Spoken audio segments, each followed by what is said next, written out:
Today, I'm doing a pour inspired by one of my favorite things to see in the fall, autumn leaves.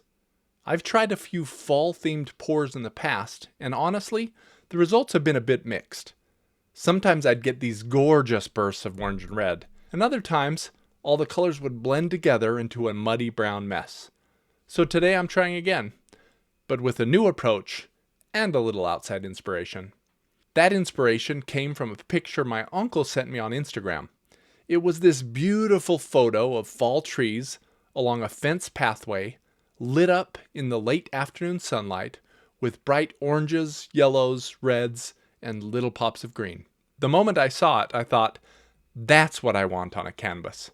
Not just the colors, but that feeling, the glow and textures of leaves overlapping each other.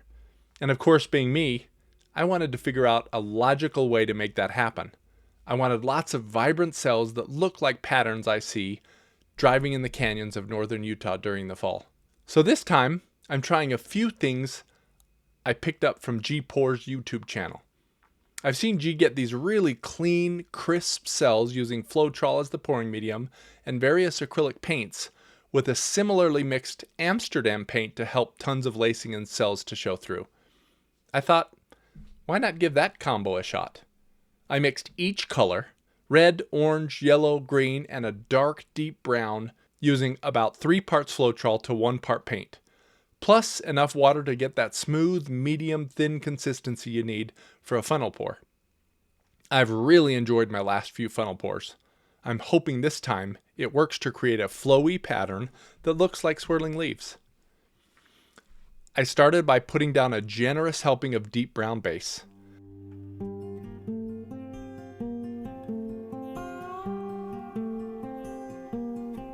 Then I set the funnel right in the middle of the canvas and add the first bit of my almost matching brown paint made from mixing all the primary colors of Amsterdam paint.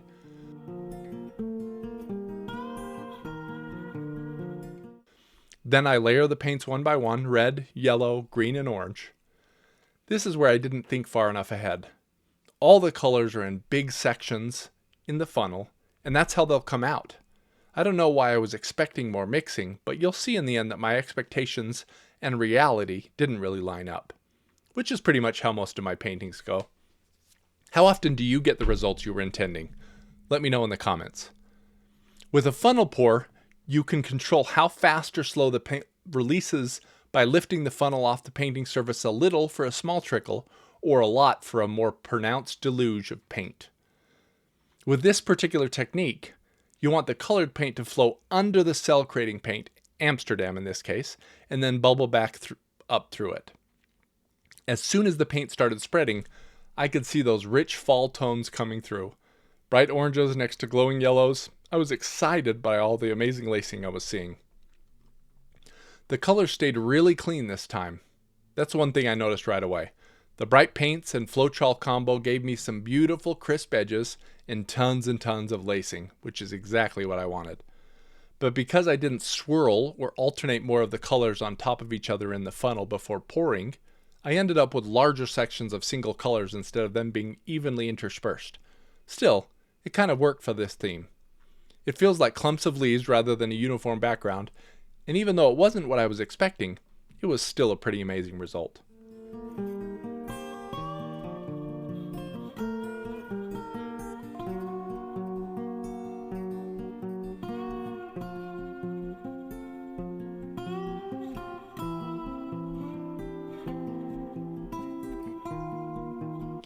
Now that it is dry, I noticed something funny. It actually reminded me of the cover art from Erasure's Circus album. That same kind of swirling, bold color energy. Totally unplanned, but now I can't see it.